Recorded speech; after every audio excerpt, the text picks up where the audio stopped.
Добър вечер, уважаеми зрители на Новинарник. Библейският ми атитюд се дължи на факта, че днес ще ви разкажа притча за избрания.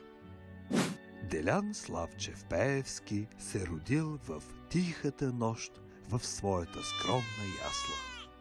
Неопровержимо доказателство за непорочността на неговото зачатие било лицето на неговата майка, мъченица Ирена. В нощта на рождението на избрания, на небосклона изгряла и една звезда. Чалга звезда.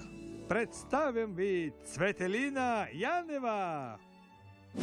Но щом разбрал зрал за раждането на избрания, местният цар наредил да бъдат убити всички подобни нему новородени.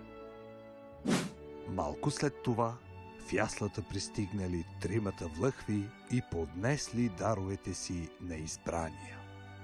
Аз ти подарявам телевизия. От мен получаваш фалиралата банка на Оногова. Приеми и този скромен завод за цигари, моето момче. Избрания пораснал като любознателен младеж.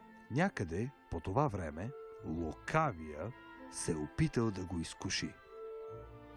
Момче, какво избираш? Вечен живот в рая или шеф на данс? Докато една нощ Светия Дух се явил на избрания под формата на гълъб и му казал: Шиши, обичам те! Вземи този завод за химикали край Враца.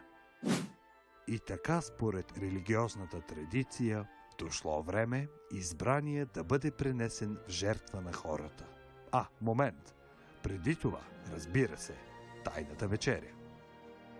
Сам съм, но пък ям като за 13.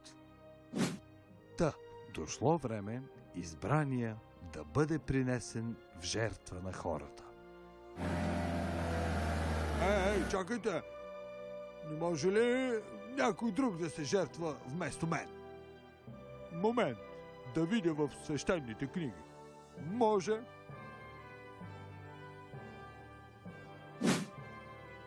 И така избрания устоял на житейските бури и продължил да пазарува в религиозен унес.